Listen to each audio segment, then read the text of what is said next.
اعوذ باللہ من الشیطان الرجیم، بسم اللہ الرحمن الرحیم۔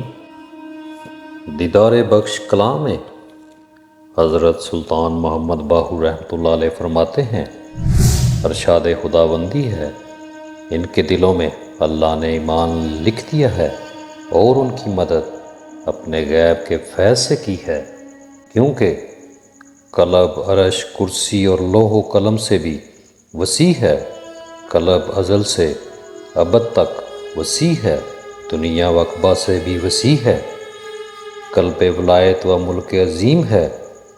جو کوئی میدان قلب میں داخل ہوتا ہے اور دونوں جہان کی طرف نگاہ کرتا ہے تو دونوں جہان مچھر کے پر کے برابر نظر آتے ہیں۔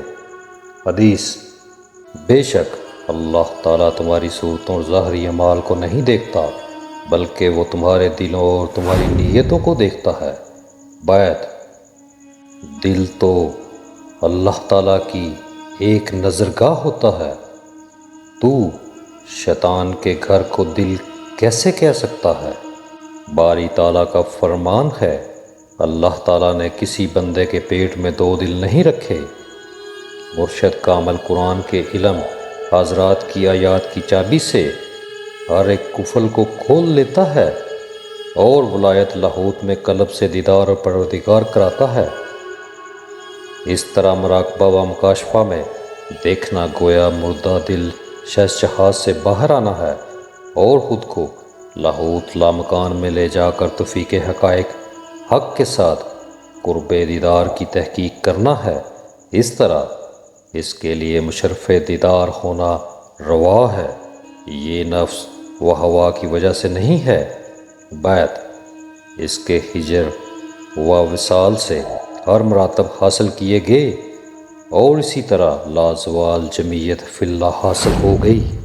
قاضی عشق کے سامنے ناظر دعویٰ مدعی اور مدعا علیہ ہر دو حاضر ہیں۔ یہ راہ انصاف نفس کے خلاف ہے اور اس میں کوئی شیخی نہیں۔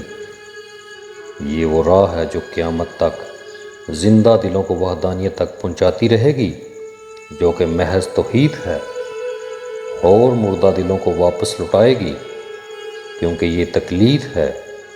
جس نے بقا کو فنا تک پہنچایا اور فنا کو بقا تصور کیا، یہ پروردگار تک پہنچانے کا انتہائی گنج بخش فقر ہے۔ اس فقر کو دنیا، کیمیا، اکسیر اور سنگ پارس سے کیا واسطہ، کیونکہ پارسا فقیر کا وجود ہی پارس ہے۔ اگر کوئی آدمی ذکر، فکر اور مراقبہ اور ریاضت سے نفس کے وجود کو ختم کر دیتا ہے تو اس میں اس کے 100 سال لگ جاتے ہیں، تو بھی اسے معرفت حضوری وصال الہی ہرگز حاصل نہیں ہو سکتی، اور وہ جو کچھ دیکھتا ہے وہ وہم و خیال سے دیکھتا ہے۔ اور اگر کوئی آدمی ورد و وظائف سے وجد میں ہے، راتوں کو قیام کرتا ہے اور دن کو روزہ رکھتا ہے، چلوں اور مجاہدوں کے ساتھ جسم و قلب کو مشقت میں ڈالتا ہے اور تمام عمر سال ہر سال سے کش و کوشش میں مصروف ہے، وہ ہرگز معرفت وصال الہی تک نہیں پہنچ سکتا، کیونکہ اس کے وجود میں نفس کوٹ کوٹ کر بھرا ہوا ہے۔ اور اگر کوئی آدمی دعائے سیفی اور اسما کی دعوت پڑھتا ہے اور فقر و فاقہ کے ساتھ اپنی روح کے جسم کو حیوانات گوشت سے باز رکھتا ہے، تو بھی وہ 300 سال تک ہرگز معرفت وصال الہی تک نہیں پہنچ سکتا۔ اپنے وہم سے جو کچھ دیکھتا ہے وہ ابھی اس کی خام خیالی ہے۔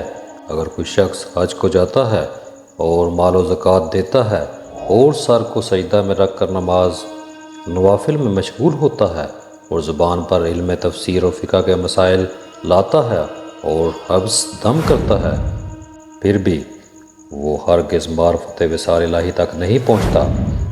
وہ جو کچھ حامی احوال کو دیکھتا ہے وہ سب خام خیالی ہے۔ پس معلوم ہوا کہ جثہ نفس، جثہ قلب، جثہ دم اور جثہ روح جب تک چاروں نور نہیں ہو جاتے وہ حضوری کے لائق نہیں ہو سکتا۔ جب تک یہ چاروں جثے تصور اس میں اللہ ذات کے مشق وجودیہ سے جل کر لازوال نہیں ہوتے وہ وصال کے لائق نہیں ہو سکتا۔ پس کس علم سے وصال کو راہ ہے اور حضور کو کس علم سے گواہی ملتی ہے، اور حضوری کو کس علم سے گواہی ملتی ہے، اور کس علم سے اللہ کی قدرت سے قربت کو رفاقت ملتی ہے۔ ایک لحظہ میں کلمہ طیب لا الہ الا اللہ محمد رسول اللہ کے حاضرات سے معرفت وصال الہی حاصل ہو جائے اور ایک قدم پر اسم اللہ ذات سے حاضرات ظاہر ہو جائیں۔ حق حق کے ساتھ ہے، حق برحق کے ساتھ ہے، باطل بدعت سے۔ اللہ تعالیٰ اپنی پناہ میں رکھے مصنف فقیر باہو رحمۃ اللہ علیہ کہتا ہے کہ اے میرے عزیز، فقر کی انتہا کیا ہے اور فقر کس کو کہتے ہیں؟ فقر امرہائی خدائے تعالیٰ سے ہے، فقر امر غالب ہے۔